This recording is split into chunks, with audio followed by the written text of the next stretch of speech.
मी सध्या महाराष्ट्राची भाग्यलक्ष्मी असलेल्या कोयनेच्या बॅकवॉटर परिसरात आहे. मी बामणोली परिसरातील हे तुम्हाला दृश्य दाखवतोय. या ठिकाणचं मोठ्या प्रमाणात जो कोयनेचा बॅकवॉटर आहे यातील पाणीसाठा कमी झाल्याचं चित्र आपल्याला पाहायला मिळते. त्यामुळं जी प्राचीन मंदिरं या भागामध्ये होती, या पाण्यामध्ये लुप्त झाली होती, ते देखील आता आपल्याला दिसताना पाहायला मिळतात. एकंदरीत जर पाहिलं तर नंदी असेल, त्याचबरोबर प्राचीन मूर्त्या असतील, विरगळं असतील, त्याचबरोबर छोटे मोठे जे शिवमंदिराचे काही अवशेष असतील, हे देखील आपल्याला आता पाहायला मिळत आहेत.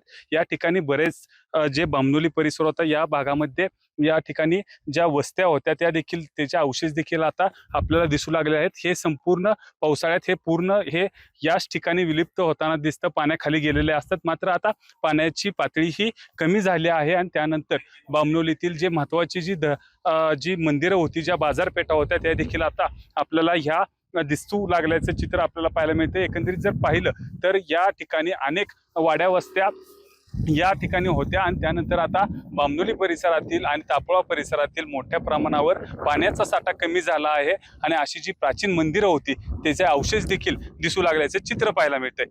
कॅमेरामन ओमकार सह वैभव बोडके, एबीपी माझा, बामणोली, सातारा. एबीपी माझा, उघडा डोळे बघा नीट.